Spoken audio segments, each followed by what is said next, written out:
కాంగ్రెస్ ప్రభుత్వం రైతుల కోసం పనిచేస్తుందని మంచిర్యాల ఎమ్మెల్యే ప్రేమ్ సాగర్ రావు అన్నారు. రైతులు దళారులను నమ్మి మోసపోకుండా ప్రభుత్వ కొనుగోలు కేంద్రాల్లో వరి ధాన్యాన్ని అమ్మి సన్నలకు 500 రూపాయల బోనస్ పొందాలని ఎమ్మెల్యే ప్రేమ్ సాగర్ రావు సూచించారు. యాసంగి పంటకు సాగునీరు అందిస్తామన్నారు. రైతులు సాగుకు సమాయుత్తం కావాలని ఆయన పిలుపునిచ్చారు. అభివృద్ధిని అడ్డుకునే ఎవరైనా వదిలిపెట్టేది లేదని వారికి ప్రజలే బుద్ధి చెప్తారని అన్నారు.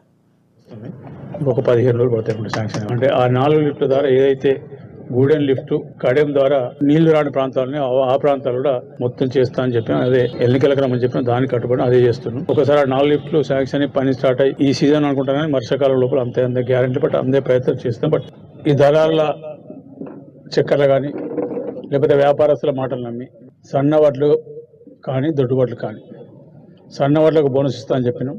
2340 రూపాయలు మీకు రేట్ ఉన్నది, 500 రూపాయలు బోనస్ ఉన్నది. ప్రభుత్వానికంటే ఇప్పుడు ఐకేపీ సెంటర్ ద్వారా అమ్ముకున్నప్పుడు మాత్రమే ఈ 500 రూపాయల బోనస్ వస్తుంది. 500 రూపాయల బోనస్ అంటే తక్కువ కాదు, దాదాపు 20 నుంచి 24 క్వింటాలు అయినాయి. క్వింటల్కి 500 వేసుకుంటే దాదాపు 10 నుంచి 12,000 రూపాయలు వస్తాయి. మీరు ఈ డబ్బులు అనవసరంగా వేస్ట్ పోగొట్టుకోకండి. మీరు